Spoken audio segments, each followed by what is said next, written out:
Salut les amis, je suis ravi de vous retrouver. Regardez, juste là, on a un petit drapeau belge. Et oui, c'est la communauté francophone de Dalichous qui va une nouvelle fois s'exprimer aujourd'hui.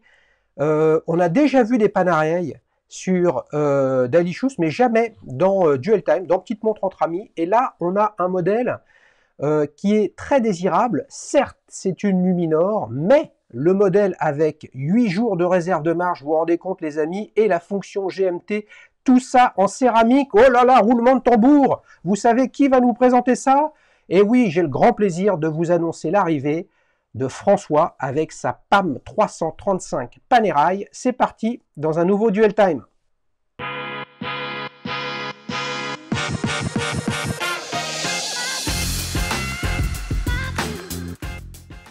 Salut François, ça va? Salut Xavier, tu vas bien? Eh oui, bah bien sûr que ça va très très bien. Tu sais que c'est toujours un grand plaisir d'enregistrer ces Duel Time. Toutes les vidéos de la chaîne, les amis, vous le savez, mais encore plus quand on a quelqu'un qui est francophone mais qui n'est pas français. Hein. Ce qui nous intéresse, nous tous, les abonnés de la chaîne, c'est d'avoir des points de vue d'autres pays, d'autres cultures, d'autres nations. Tu On est vois? voisins quand même, hein? Ah On est oui, non, frangins mais quand même, hein? On ouais, est frangins. on est complètement voisins, certes, mais t'es belge, moi je suis français, il y a des Canadiens, il y a des Suisses, il y a des Marocains, il y a des Algériens, il y a des Vietnamiens, il y a des francophones partout dans le monde. Hein. Ah, c'est clair, c'est clair. Écoute, je suis très content que tu aies proposé cette Panerai dans Duel Time. L'une des principales raisons, et les amis, n'y voyez pas de provocation, vous savez que je suis un peu provocateur, mais c'est pas ma came, ce type de montre. Et je trouve que c'est encore plus intéressant quand c'est pas ma cam, justement d'avoir le feedback concret terrain, pas le pipeau, pas le téléachat de la Panerai, mais simplement François qui parle de sa montre avec amour. Alors François, je t'ai mis un petit coup de pression là. Ouais. Tu vas commencer par quoi pour nous raconter cette montre? Tu l'as acheté quand? Raconte-nous.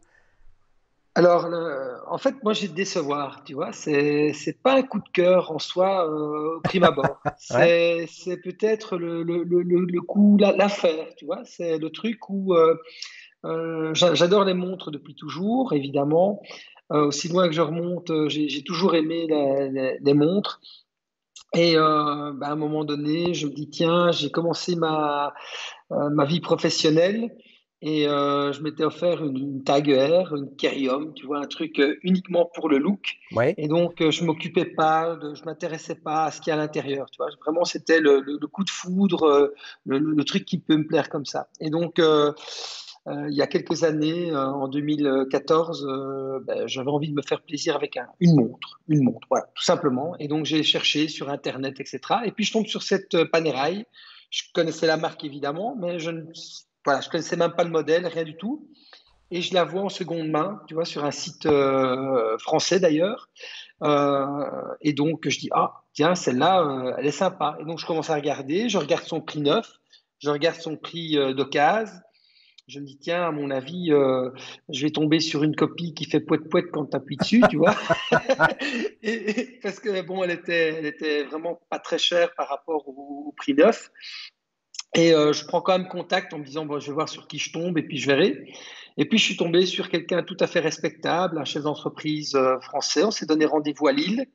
J'ai regardé la montre et j'ai eu, c'est à ce moment-là que j'ai eu finalement le petit coup de foudre. C'était pas quelque chose de pensé, de réfléchi. Je cherchais une montre qui pourrait me plaire et puis voilà, je suis tombé dessus et puis voilà. Eh ben, tu sais, je suis ravi que tu dises ça parce que, enfin, que tu racontes ça. Les amis, vous le savez, Dalichous, c'est la spontanéité, hein, c'est l'authenticité, c'est la transparence. L'histoire de François avec cette montre, moi, je la connais pas à l'avance. Et en fait, ce que tu dis finalement, c'est que, à peu de choses près, hein, mais pour alimenter la conversation, tu étais presque dans la même situation que la mienne actuellement, s'agissant d'une grosse montre Panerai de plongée comme ça. Et en fait, toi, un peu le hasard, tu cherchais une montre, tu tombes sur un truc, tu te dis ah la vache, si c'est une vraie, je peux faire une super bonne affaire. Donc en fait, c'est un peu l'occasion qui fait le larron, et en fait, c'est ce qui t'a fait rentrer dans l'histoire de Panerai. C'est ça, Et exactement. C'est un peu comme quoi, ça. comme quoi, il faut pas grand chose hein, pour faire évoluer enfin faire évoluer, c'est peut-être pas aussi cartésien que ça, c'est purement émotionnel, mais il en faut pas grand-chose pour évoluer sur le point de vue qu'on peut avoir sur une montre. Oui, tout à fait. Et je peux te dire qu'encore aujourd'hui, tu vois, j'ai aussi encore évolué. Et quand je la mets au poignet, ben, c'est pas une petite montre, tu vois. Et donc, pour toutes les autres montres que je possède, je suis plutôt sur un diamètre de 40, tu vois, je me maintiens sur un diamètre de 40. Et je suis pas attiré en plus par les toutes grosses montres comme ça et tout. Mais celle-ci, en fait, quand je la porte, elle a une présence au poignet, mais finalement, pas pas si dérangeante que ça. Voilà. Et en plus, elle a un petit verre saphir bombé. Je sais pas si tu le vois là. Il y a un petit verre saphir bombé. Ouais, Superbe. C'est une réserve de marche 10 jours et pas 8 jours. ouais. Parce que dans l'astro, Tu, il a annoncé 8 jours et c'est 10 jours en fait. Ouais, ouais, ouais. Ah oui, tu as entièrement raison, les amis. C'est C'est pour 10 ça que j'ai, jours. ouais, c'est pour ça que j'ai quand même, vous avez pu le remarquer dans les nouveaux Dual Time, j'ai une petite fiche technique. Effectivement, c'est une Luminor 1950, 10 jours. C'est colossal comme réserve de marche. Tu te rends compte, ça fait 240 heures. Bravo les amis, hein, vous avez vu comme je calcule bien. Mais quand on voit quand même que la norme un petit peu historique, c'est 48, et puis maintenant on vient sur du 72, 70. hein, on le voit Ouais, chez Oris, on le voit chez Rolex, il y a récemment la Pékinet à 100 heures.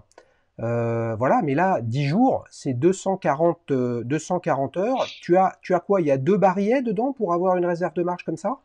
ouais, alors il y a deux barillets.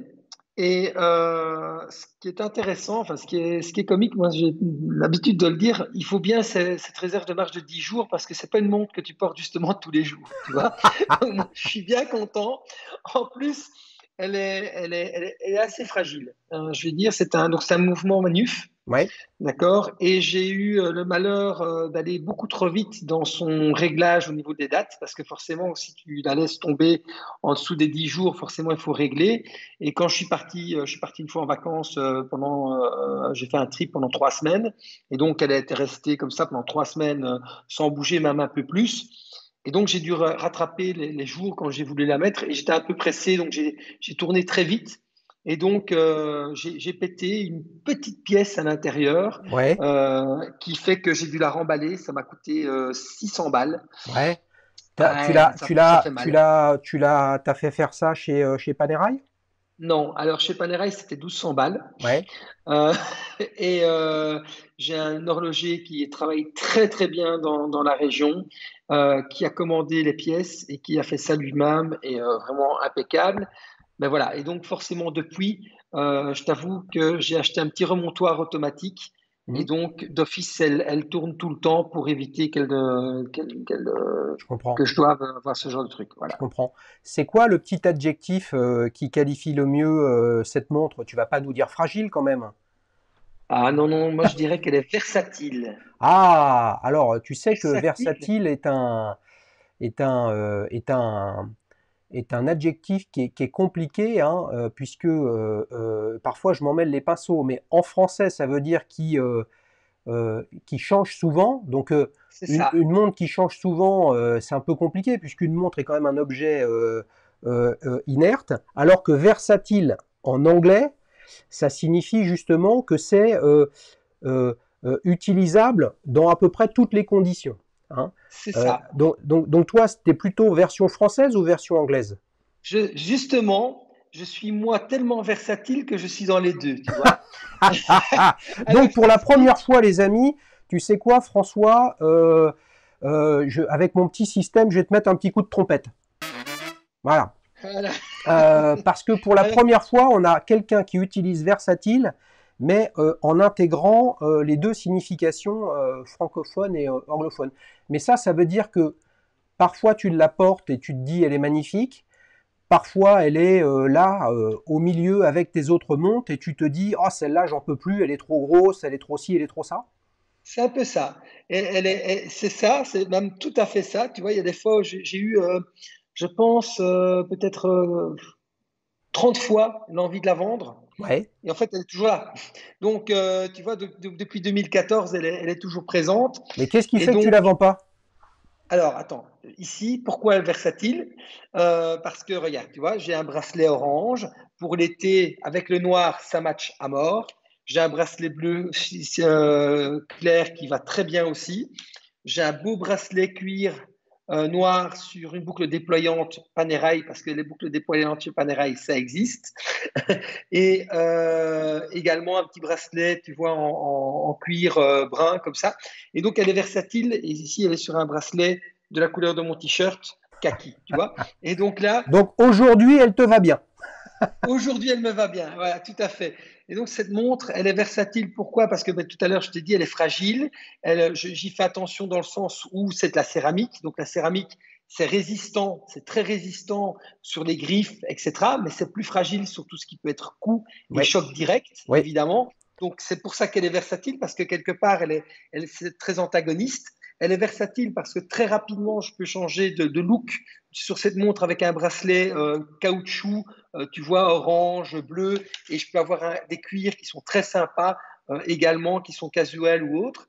Et donc, elle est versatile parce qu'elle peut s'adapter à plein de situations et en même temps, elle a cette fragilité mécanique parce que je trouve effectivement que le mouvement, il faut y faire attention. Sinon, pour le reste, à part cet effet-là, évidemment, ça ne s'est pas produit qu'une fois, heureusement, mais pour le reste, elle est très fiable ouais, au ouais, niveau de réserve de marche et tout ça, c'est top. ouais. Remonte-nous un petit peu tes bracelets là, François. Ouais. Tous ces bracelets, ce sont des bracelets Panerai ou ce sont des bracelets compatibles? Non, ce sont des bracelets Panerai. Alors, j'en ai donc d'office Panerai en fourni un en caoutchouc pour tout ce qui est plongée, etc. d'office. Le propriétaire avait deux bracelets. Donc, il avait le bracelet noir Panerai avec boucle déployante et le bracelet en cuir brun comme ça, mais jamais porté. C'est moi qui les ai pris. Et ces deux-là, je les ai trouvés quand j'étais en Italie avec mon épouse il y a 2 ans à Firenze. Et justement, il y avait la boutique Panerai et je suis tombé amoureux de l'orange. Pourtant, c'est vraiment une couleur que je ne suis pas très habitué à porter. Mais sur cette montre, en été, c'était juste parfait. D'accord, ok. Tu parlais de prix tout à l'heure. Oui. François, entre le neuf et l'occasion, même si on est en 2014, donc tu l'as payé combien à l'époque? Un peu moins de 7 000 euros. Ouais. Et elle est Euh, toujours au catalogue? Elle est toujours au catalogue et elle est aux alentours de 16 000 euros. Ah oui. Et Ouais. sur Chrono 24, aujourd'hui, tu es à 11 000. C'est une montre, j'aurais pas pu me la payer si elle n'avait pas été à ce prix-là, enfin, si je l'avais pas trouvé en seconde main, tu vois. Donc Bah, bien voilà. sûr, bien sûr, bien sûr. Mais bon, là, on est sur une marque dite premium, hein, haut de gamme dans la galaxie Richemont. Je veux dire, il y a un calibre manufacture. Alors, tu as eu une mauvaise C'est ça. expérience, mais pour le coup, Panerai, avec ce calibre, a quand même sorti donc une base qui lui permet de faire différentes choses. Et là, on a quand même 10 jours de réserve de marche Ok. et on a La la, GMT. ouais, le GMT. Justement, en parlant de petits détails, là, on a un cadran, on va dire, très typique Panerai, mais un petit peu plus complexe qu'une Mhm. Luminor 2 aiguilles et petite seconde. Quel est le petit détail que tu préfères sur cette montre? Mais je l'ai dit tout à l'heure, je pense que son saphir bombé, mais il est vraiment top, il est vraiment bombé. Ça, c'est vraiment juste magnifique. Oui, J'aime beaucoup la céramique noire parce que le contraste, il est vraiment juste terrible. Et j'ai eu des montres qui étaient noires, mais qui étaient en PVD, tu eh vois. oui, Et le problème d'une montre PVD, quand tu es, même en vacances, même si tu fais un peu attention, je veux dire, tu n'es jamais à l'abri du petit coup de table, du petit coup de griffe qui peut arriver si tu joues avec des gosses ou n'importe quoi. Et là, ça te flingue ta montre. Moi, en tout cas, je suis un gros maniaque. Je déteste ce genre de truc. Et donc, si c'est pour avoir ta montre avec des petits éclats par-ci, par-là, ça, l'avantage, c'est que c'est juste ouais, parfait. ouais, parce qu'on le voit bien, les amis, sur les photos que nous a envoyées François. Le traitement Black PVD, hein, qui est un traitement de l'acier, donne une couleur très très noire, comme si c'était un peu laqué, même si c'est pas ultra brillant, mais comme si c'était un peu laqué. Alors que là, vous le voyez sur la photo que j'ai sélectionnée, en fonction de la luminosité, on a un noir qui peut tourner quasiment aux couleurs charbon, c'est-à-dire C'est on ça. voit clairement que c'est pas quelque chose c'est pas un revêtement, c'est vraiment teinté Une dans la masse. masse. Voilà. Ce qui change évidemment le propre du revêtement PVD ou d'ailleurs du plaquage or hein, au micron qui donne pas la même profondeur et la même chaleur qu'un boîtier intégralement en or. Mais la moralité de tout ça, François, c'est finalement quand tu creuses au plus profond de toi, qu'est-ce qui fait que tu la vends pas? Puisque j'ai l'impression que tu as beaucoup de choses à lui reprocher, mais tu as beaucoup de choses que tu apprécies, tu as d'autres montres manifestement. Qu'est-ce qui fait que tu la vends pas? Ben justement, c'est peut-être la seule de ce type-là. Et pour moi, elle a toutes les codes de ce que représente Panerai, ou en tout cas des grosses montres. Et donc, comme c'est ma seule grosse montre, et qu'elle a justement malgré tous ses avantages comme les inconvénients, mais de la versatilité, elle a ce côté fun, elle a ce côté, je vais dire, malgré tout, le GMT est utile quand on fait des petits voyages pendant quelques jours. C'est aussi une montre vraiment très sympa par rapport à ça.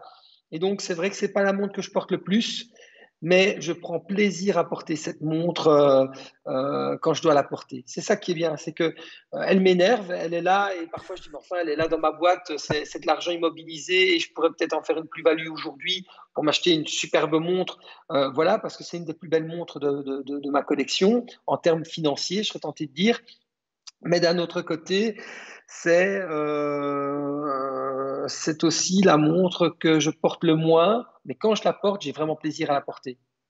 Ouais, ouais, ouais. Ah, Je sais pas si ça se comprend, quoi, mais mais je pense que si elle n'était pas dans ma collection, je regretterais de ne pas en avoir une comme celle-là. bah voilà, bah voilà. Mais est-ce que c'est pas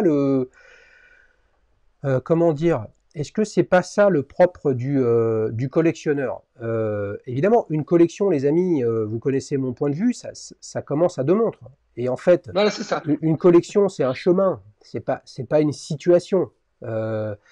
Puisque pour avoir 10 montres, et là, certains se disent, ouais, mais non, mais 10 montres, attends, c'est ce qui fait que tu es collectionneur. Mais pour avoir 10 montres, il faut être passé par la première, puis la deuxième, puis la troisième, etc. Et donc, il y a un chemin. Et on voit bien que le chemin pour toi, c'est quand même un moment important dans ta vie en 2014 où tu te cherchais une montre. C'est un peu l'occasion qu'a fait le larron d'acheter celle-ci. Finalement, il t'est arrivé 1000 trucs avec. Et ces 1000 trucs, notamment un truc très emmerdant quand même, hein, c'est que péter le mouvement ou une pièce, c'est quand même assez rare. Moralité, toi tu te dis que cette montre qui est un message de robustesse, hein, vous imaginez Mike Horn Ça. sur la banquise en train de péter sa Panerai, il serait dans la merde chez Panerai en termes d'ambassadeur. Et ben toi, tu as vécu le pire et le mieux avec cette montre, mais moi je pense que c'est ce qui fait que t'as pas envie de t'en séparer. Ouais, peut-être bien, peut-être bien. Et effectivement, comme tu dis, une collection, ça commence avec deux montres. Moi, je vais dire, j'ai des montres qui sont surtout abordables. Hein. J'ai une Hamilton, par exemple, tu vois, très, très classique, une Intramatic fond gris, toute plate comme ça, en 38 mm, qui vaut 600 balles, tu vois, des trucs comme ça. J'ai ma vieille Tiger que j'ai depuis 24 ans maintenant.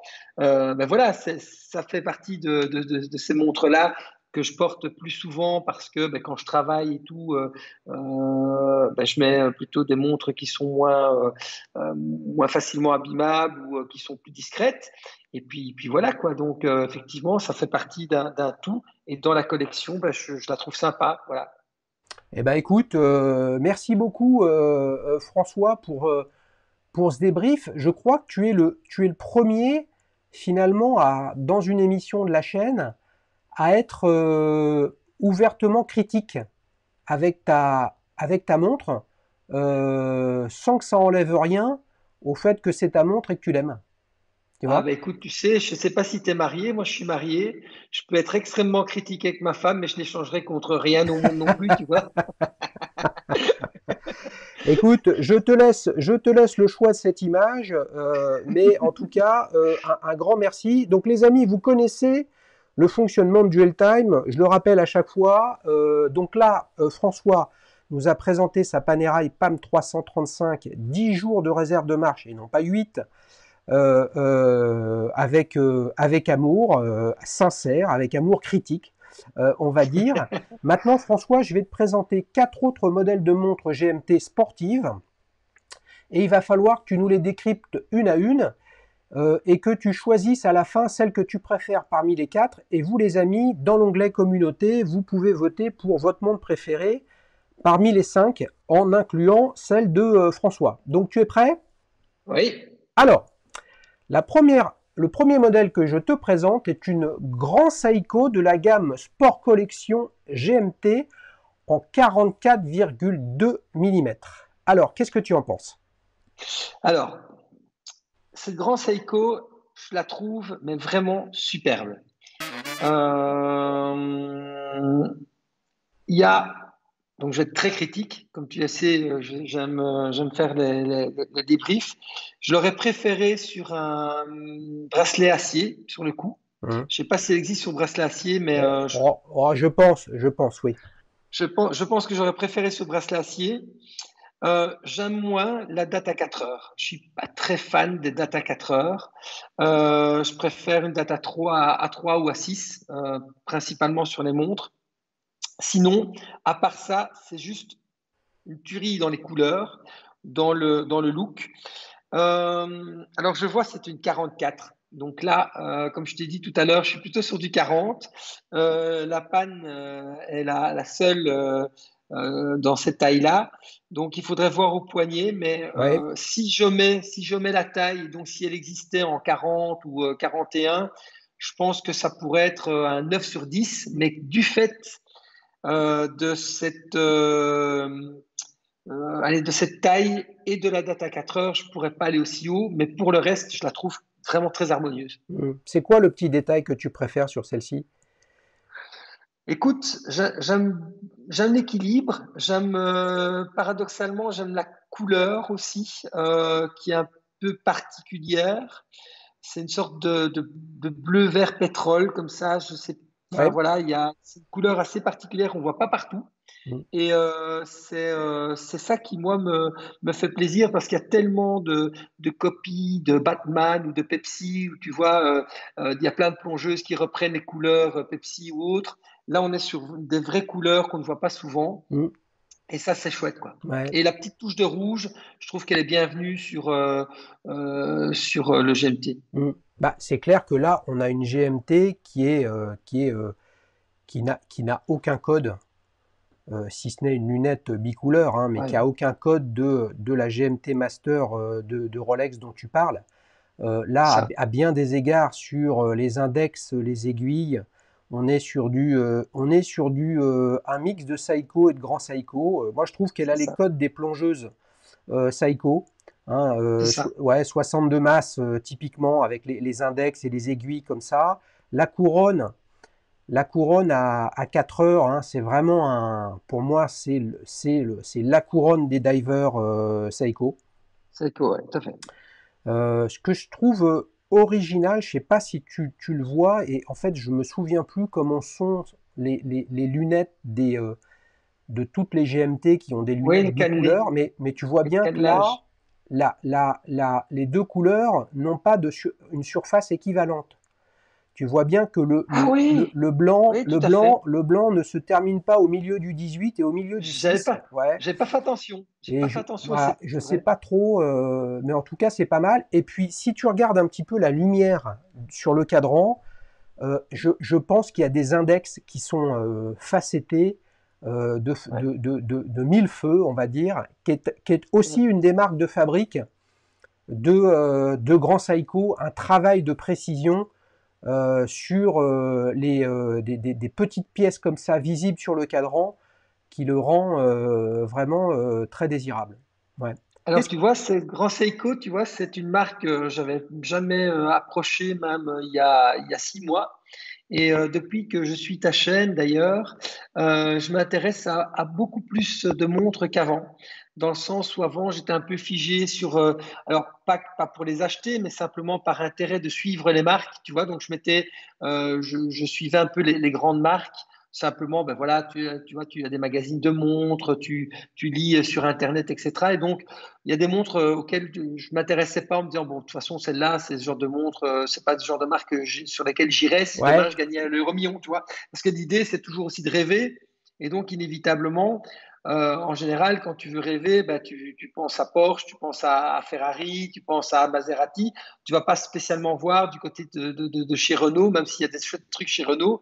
Mais disons que, voilà, quand tu as envie de rêver, quand tu penses à quelque chose qui est inaccessible, tu vas taper dans l'inaccessible. ouais. Et ta chaîne m'a permis de découvrir parfois des pépites qui ne sont pas spécialement des marques ou des grandes marques, mais justement, Grand Seiko, ben voilà, ça fait penser à Seiko. Ouais, On ne pense pas à Grand Seiko. Et puis là, on va voir des marques. ouais, On se rend compte que derrière ce nom, Seiko, il y a un Grand Seiko qui est tout à fait autre chose que ce qu'on peut imaginer. ouais, Et voilà, quoi. Et donc, je m'y ouais. intéresse grâce à toi. Mais tu sais, c'est d'abord, c'est sympa ce que tu dis, François, merci, hein. Je veux dire, je fais tout ça avec passion et avec sincérité. Et tu vois ce que tu dis, moi je vis la même chose avec Saïko, Grand Saïko. Moi, c'est pas dans mon ADN historique personnel. Je veux dire, faut pas oublier, hein, toute l'histoire de Saïko. En fait, il y a très peu de choses qui sont accessibles. Ça commence à être accessible. C'est encore des produits qui historiquement étaient avec des frais de douane qui sont importants. Il y a toute la culture japonaise qui arrive de plus en plus en France de ces 10, 15, 20 dernières années, qui est à la base de ça. On a encore beaucoup de choses à apprendre, mais c'est tellement compliqué à plein des égards de rentrer dans le monde Saïko parce que on a du mal à retenir les noms, on a du mal à les prononcer. Tout est plus compliqué, mais ce qui est clair, c'est que je pense que Grand Saïko a un avenir extraordinaire, François, dans l'horlogerie, parce que je pense que Grand Saïko ne s'adresse pas à des gens de ma génération.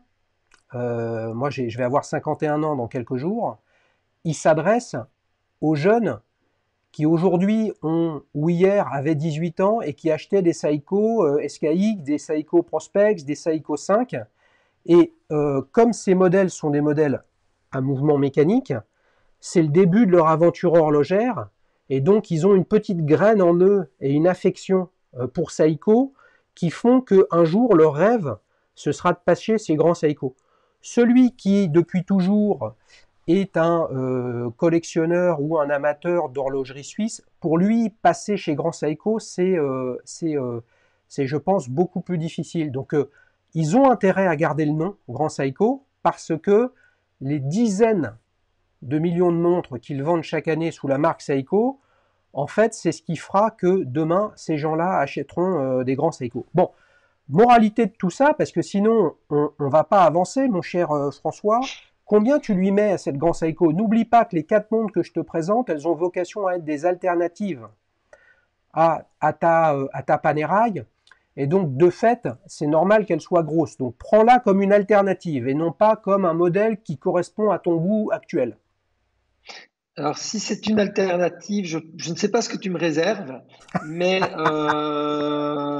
je pense en tout cas qu'elle est dans le haut du panier, donc un 8,5 bien fait. Parce que, 8,5 bien mûr, ça sent le proche voilà, du neuf, ça, hein. ouais, Ok, allez, on enchaîne sur le deuxième modèle. Là, je t'envoie une Ball Engineer 2 Red Label GMT. Donc une montre sportive toujours en GMT. Qu'en penses-tu? je dois être sincère. Ouais, Alors, je, la seule chose qui la sauve, c'est que c'est une 40 millimètres et que éventuellement les aiguilles sont des aiguilles Dauphine et je trouve que c'est encore des aiguilles qui sont assez sympas, ce type d'aiguille Dauphine. La date est à 9 heures, à 3 heures, pardon, donc effectivement ça peut aller. Mais le bracelet, je trouve qu'il est, enfin, c'est moche. Le bracelet est moche. Euh, la, la lunette complètement vierge et plate, là, je trouve qu'elle est fade. Ça lui donne un côté fade. Le cadran strié, par contre, redonne un petit peu de relief, donc ça va. Les index en pointe, enfin, qui terminent un peu pointus comme ça, ouais, ok. Mais voilà, j'ai pas d'émotion quand je la vois, vraiment. Hmm. C'est pas la montre qui me fait vibrer. Hmm. Si je décrypte ce que tu dis, j'ai l'impression, enfin je le dis avec mes mots, c'est que là on a une montre, on a une Nini, quoi. On a théoriquement une montre sportive, mais qui clignote partout avec du polymiroir dans tous les sens. C'est ça. De l'autre côté, pas vraiment les attributs d'une montre un petit peu plus sportive avec une lunette un peu plus travaillée, etc. Quoi, tu vois. C'est ça. C'est Bon, exactement ça. ouais. Ouais, c'est vrai que ouais. Alors, et peut-être que l'image ne lui rend pas honneur, hein, tu vois, Ça arrive parfois, hein. ouais, c'est pas toujours simple. Mon idée, moi, était de te proposer des alternatives en GMT et de, bien évidemment, je te dis pas ce que je vais te présenter comme autre montre, mais il n'y a pas de Rolex, par exemple, parce que sinon, les amis, tout le monde vote pour Rolex, hein. Le sujet, c'est pas de voter là pour une marque, c'est vraiment Ouais, pour de un look, regarder le pour un design. À Omega, la quoi. limite, il n'y aurait pas de marque. Qu'est-ce que t'en penses, quoi? Voilà. Ouais. Bon, bah, c'est Ouais. pas ta cam, quoi. Est-ce que tu Non, trouves c'est. pas qu'elle peut faire un petit peu agressive, quand bien même tu disais que tu aimais bien les aiguilles dauphines? Tu vois, ces aiguilles dauphines très pointues, avec cette aiguille GMT très visible parce qu'elle est courte, tu vois, et très pointue également. Des index qui sont pas pointus mais quasiment, on a l'impression que c'est un peu une bestiole qui va te mordre, quoi, tu vois. Ouais, maintenant, par exemple, tu vois sur l'aiguille des secondes, tu as le poids, enfin L'index, ouais. l'indication, là. Franchement, tu vois, enfin, je trouve que c'est brinque-ballant. Tu vois, je trouve aussi que la flèche de l'aiguille GMT est trop large par rapport au reste de la montre. Tu vois, je trouve qu'il y a pas vraiment un équilibre. Depuis tout à l'heure, c'est vraiment ça qui revient. Ok. C'est le côté Nini, mais elle n'est pas équilibrée, cette montre. Elle est pas, en fait, il y a pas une logique, je trouve, dans cette montre. Je ne la vois pas, en tout cas. Moi, je Hmm. ne la saisis pas. Ouais. Là où je suis d'accord avec toi, et si tu permets, il y a un nombre incalculable de montres que j'ai vues, que j'ai pu porter parce que ben, voilà, aussi des copains qui sont passionnés, j'ai refilé ma passion à mon frère, etc. Et donc, voilà, j'ai beaucoup d'amis qui ont une, deux, trois. J'ai un copain, Christophe, je fais un petit coucou. Il a une quinzaine de montres, tu vois, mais c'est tout. Lui, c'est du Seiko, c'est des trucs comme ça. Il a aussi des goûts particuliers, donc il a parfois des montres complètement improbables. Ouais. Mais c'est cool, hein, tu vois, c'est aussi c'est des montres sans prétention, mais qui sont vraiment qui ont parfois du caractère et c'est chouette. Et le nombre de fois où j'ai vu des montres sur photo, je dis ouais, bof. Ouais. Bah Et puis oui. tu rentres en boutique, Ah, tu mais la oui, mets mais sur ton oui, poignet et mais c'est oui, autre chose. mais Et oui. donc, moi je dis aux gens, si vous voulez acheter une montre, c'est très bien de regarder les ordinateurs, c'est très bien de regarder du papier glacé, mais rien de tel que de se Bien sûr. déplacer, de les mettre au poignet. Bien sûr, mais tu t'as bien compris pourquoi j'ai fait cette chaîne. C'est-à-dire que Évidemment, ce qui est important, c'est d'avoir l'avis de celui qui la porte. Si tout à c'est les fait. amis, si c'est pour vous faire le téléachat ou alors un podcast où je vous lis la documentation de la marque, tout le monde est assez grand pour aller chercher l'information. Donc là, on est en train on fait pas une opération capillotractée avec François. Le sujet, c'est de se dire comment quelqu'un qui a une Panerai en 44 mm GMT, etc., comment il réagit face à d'autres modèles. Et c'est génial parce que tu réagis et tu ajoutes. Ce qui compte, c'est qu'on peut réagir sur une photo en se disant, elle est magnifique, j'adore, j'y vais. Vous arrivez en boutique, vous l'essayez, et là, le château de cartes s'effondre, il ne se passe plus rien. Et inversement, François, dans son histoire avec sa Panerai, qu'est-ce qu'il nous dit? Il nous dit qu'en fait, Panerai, ouais, il connaissait mes bons, mes trucs, ah tiens, il y en a une chère que je peux acheter pas cher. Il est un peu rentré malgré lui dans la logique, Et finalement, c'est je t'aime moi non plus avec cette montre depuis plusieurs années. Et puis, bah, simplement, il la garde parce que finalement, il l'aime. Voilà. Et donc, c'est la différence entre les beaux discours des agences de pub, des marques qui vous racontent leur storytelling et puis la réalité concrète du terrain. C'est clair. Sachant que tout ça, quand même, ça, je veux dire, on achète 99% de l'émotion et 1% le fait d'avoir l'heure au poignet, comme c'est qui est quand même pas le truc le plus important du monde. Donc combien tu lui mets de 0 à 10, François? Alors, j'étais un peu trivial, tu vois. Cette montre, pour moi, c'est peau de balle. Comme Ok, c'est une balle, c'est peau de balle. Et donc, je lui donne vraiment, pour être gentil, 5 sur 10. 5 sur 10, ok. Voilà. Ok, bah en tout cas, c'est quand même une bonne note par rapport à ce que tu nous dis. J'ai eu peur que tu descendes le plus bas. Les amis, je ne me souviens plus quelle est la pire note qui ait été donnée. Je crois que nous étions à 4 sur 10. Ouf, on n'est pas allé plus bas. Alors, troisième modèle, mon cher François. Là, tu Ouais. as une Fortis F43 triple GMT. Eh ben, je vais te dire, je trouve qu'elle est sympa. Ah, Alors, comme je t'ai dit, alors, tout à l'heure, j'ai dit que je n'aimais pas trop l'orange et je confirme que je n'aime pas trop l'orange, sauf sur le bracelet pour ma Panerai. Et là-dessus, je trouve que ça lui va pas mal. Je trouve que par contre, là, elle est équilibrée, tu vois, elle est vraiment sportive. Le bracelet satiné, la lunette toute belle, les indications. Non, franchement, c'est une montre. J'aime beaucoup le triangle pour signaler le 12 heures. Je connais pas la marque Fortis, donc je sais pas ce que ça vaut. Vraiment, j'ai aucune idée de ce que ça vaut en termes de qualité et en termes de prix. Donc vraiment, là, je peux pas être pris au dépourvu par rapport à ça. Alors le triple GMT, je sais pas ce que ça peut apporter dans les faits parce que je veux dire à moins d'être un aviateur et de travailler sur plein de choses en même temps, c'est voilà, ça peut être aussi le sujet. Mais j'aime vraiment beaucoup. Je trouve que les aiguilles glaive lui vont bien parce que justement, c'est une montre puissante. Je vois que c'est du 43, donc ça reste gros, mais on se rapproche de quelque chose qui est peut-être un peu plus mettable. Euh, J'aime la date à 3 heures qui en plus n'est pas trop grosse, qui est juste entourée par le petit carré orange qui reprend. Je trouve que ça match parfait. En plus, la couleur, parce que parfois on a des guichets dates avec du blanc, tu vois, avec le chiffre qui ressort. Là, c'est vraiment tip top, ça s'intègre vraiment bien. J'ai l'impression que le cadran est légèrement brossé à l'intérieur également. ouais. Hein, j'ai l'impression que c'est pas vraiment un noir, c'est un gris ardoise comme ça un peu brossé.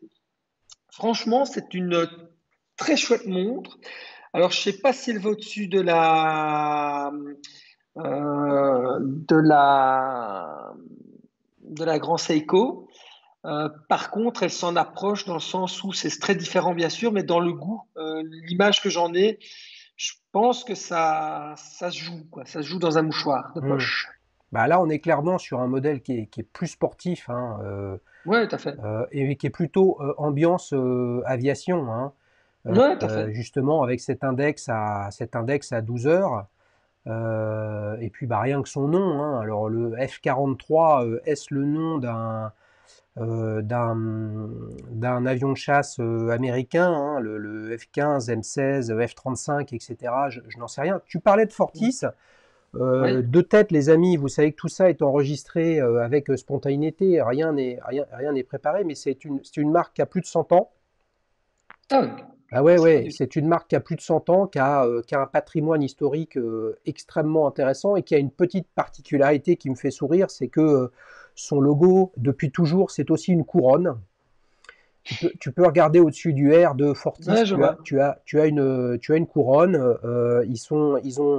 Ils sont très très branchés dans l'aérien depuis plus de 120 ans de mémoire, Et c'est 1907. suisse? C'est Ouais, c'est suisse ou c'est suisse. allemand? Non, non, c'est suisse. C'est suisse. C'est suisse, bah, tu sais, c'est suisse comme un certain nombre de marques. Enfin, pour nous, pour les francophones, la Suisse horlogère, c'est Genève. C'est ça. Et Genève, c'est la Chaux-de-Fonds, c'est Bienne, etc. Mais il ne faut pas oublier que ça a peu de choses près, on est quand même dans la Suisse méridionale. Si tu remontes à Zurich et au-dessus de Zurich, typiquement Schaffhouse, hein, je le dis en français parce que je ne sais pas le dire en allemand, la ville qui est le berceau de IWC, on n'est pas du tout dans la Suisse francophone, tu vois. Donc là, on a un modèle très sportif. Moi, je trouve qu'il est assez réussi. Tu parlais des aiguilles glaive très, très particulières. C'est aussi des aiguilles fantômes, hein, avec la base des aiguilles qui sont noires, hein, dans le ton du cadran. Et je te confirme, le cadran est effectivement brossé avec on va dire des traits tirés, c'est-à-dire à la verticale, ce qui donne un bel élan à la montre. Après, bon, comme souvent les montres d'aviateurs, François, je ne sais pas ce que tu en penses, c'est souvent un peu chargé au niveau du cadran. Alors là, certes, il n'y a que le sous-cadran qui permet de gérer l'heure GMT, hein, donc avec une graduation de 1 à 24. Mais c'est ce qui donne son charme, et c'est quand même une montre qui est très très équilibrée, hein. Oui, tout à fait. Donc c'est pas mal. C'est pour ça que, allez, je la prends comme elle vient. Encore une fois, tu parlais d'alternatives. Je la prends comme elle vient. Et tout à l'heure, je t'ai dit, je suis assez éclectique dans mes goûts, hein, parce que j'aime vraiment ce qui peut être beau, tu vois, ce qui est équilibré. Et là, je trouve qu'elle est équilibrée, même si elle est chargée. Et donc, c'est pas parce qu'une montre est chargée que d'office, je vais la rejeter, Mm. parce que une montre qui est chargée mais équilibrée est parfois bien plus belle qu'une montre qui est dépouillée mais complètement mal Ouais, foutue, quoi. ouais, ouais. Dernier petit point, hein, les amis, vous avez vu qu'il y a un calibre Verk 13 dedans, Ouais. fabriqué par Kenissi. Kenissi est un nouveau fabricant avec des actionnaires illustres, dont Rolex et Chanel. Tudor. Et Ouais, Tudor, hein, c'est pas eux alors qui fabriquent aussi quelques mouvements pour Tudor? exactement Ouais. qui fabrique le mouvement manufacture de la Black Bay 58. Il faut suivre ce qui se passe parce que nous sommes rentrés, les amis, et je ne sais pas si vous l'avez vu, mais j'en parle dans le petit stand-up sur la nouvelle Omega Speedmaster que vous avez pu voir sur la chaîne. Enfin, ça dépend quand est-ce que cette vidéo sera diffusée. On rentre dans une période passionnante parce que c'est la guerre des calibres. Et le monde où on achetait une montre suisse avec un mouvement suisse, et puis c'est tout. Je pense que ce monde-là a vécu et que maintenant, pour pouvoir vendre une montre à 4, 5, 6, 7, 8 000, 10 000 euros et plus, si vous n'avez pas, sous une forme ou sous une autre, votre propre mouvement, ça va être difficile parce que beaucoup de marques ont décidé de changer leur fusil d'épaule, mais elles ont décidé, contraints par le marché et la décision du Swatch Group, d'arrêter de fournir des calibres ETA à toute l'industrie horlogère. Bon, combien tu lui mets de 0 à 10 là? Alors, Non, tu peux plus rajouter des mots, là, il faut que tu dises de combien tu lui mets. 8. 8 sur 10. Ouais. Ok, on passe à la quatrième et dernière alternative pour toi, François. Nous avons une Eberhardt Co. Scarfographe GMT. Alors, elle est vraiment sportive. Elle fait plongeuse, hein, tout rond. S'il n'y avait pas l'aiguille GMT, je pense qu'on pourrait dire qu'on pourrait être d'accord sur le fait que ce soit une plongeuse. Euh, Avec un nom comme Scarfographe, je pense que c'est le cas, ouais. c'est ça, hein, donc tu vois. Euh, donc oui, les maillons sont bien. Maintenant, elle m'en touche une sans faire bouger l'autre. Donc sincèrement, elle m'indiffère. Elle est bien exécutée, tu vois. Je pense que euh, elle peut plaire à beaucoup de gens, mais elle peut plaire à tellement de monde qu'elle va pas me plaire à moi, parce que justement, voilà, c'est une montre, tu achètes ça, tu te trompes pas. Tu vois, voilà, je dirais pas qu'il n'y a pas de faute de goût, dans le sens où, mais en même temps, elle est banale. Il n'y a rien qui ressort pour moi sur cette montre. Tu vois, j'ai pas le coup de cœur sur cette montre. Elle est bien plus belle que celle à qui j'ai mis 5. Elle est plus équilibrée, mais elle ne dégage rien. Pour moi, il n'y a pas, il y a rien de particulier là-dedans. Ouais, en fait, elle est un peu passe-partout. c'est-à-dire qu'elle fait rien de mal, mais elle fait rien de bien non plus. Voilà, c'est ça, C'est ça? vraiment. Ouais. Ouais. Ouais. Alors, c'est vrai que quand on la regarde comme ça, on pourrait se dire, je veux dire, si tu regardes tout, la lunette, les index, les aiguilles, si tu prends ces éléments-là, en fait, elle ne ressemble à aucune autre montre. Sauf que une montre GMT comme ça, avec un cadran noir et avec une lunette noire, bah, tout de suite, on peut penser à une GMT Master 2, alors que si on compare individuellement chaque élément, la lunette est très différente. Enfin, elle est très différente. Le design de la lunette est différent. Les index sont différents. Les lunettes sont différents. Mais ça reste quand même une GMT avec une aiguille de couleur et puis un cadran noir.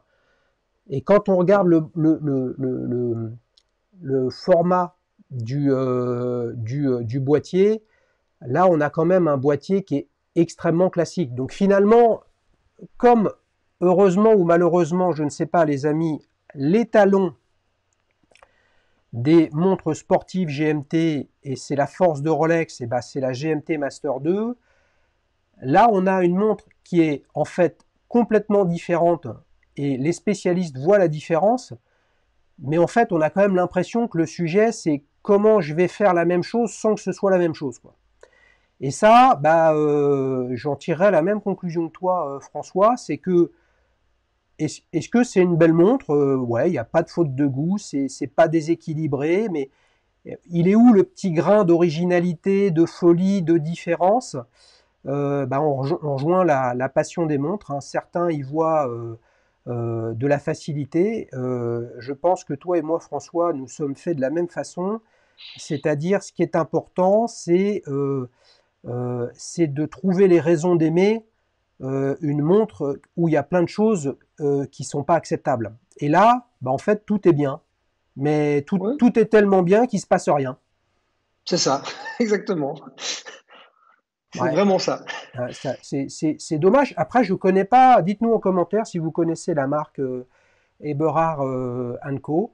Hein. Vous le savez, là, le sujet, c'est pas de parler en bien, en mal ou quoi que ce soit des marques, c'est simplement de se dire François rentre dans une boutique, il a sa Panerai au poignet et le vendeur lui présente 4 montres. Et là, je viens de lui en présenter 4. Alors, combien tu lui mets à celle-ci, François?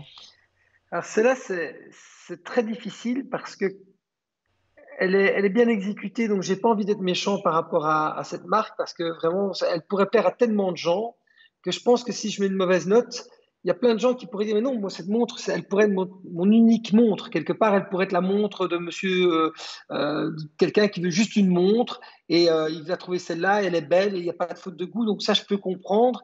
Et donc, rien que pour tout ça, lui mettrais 7.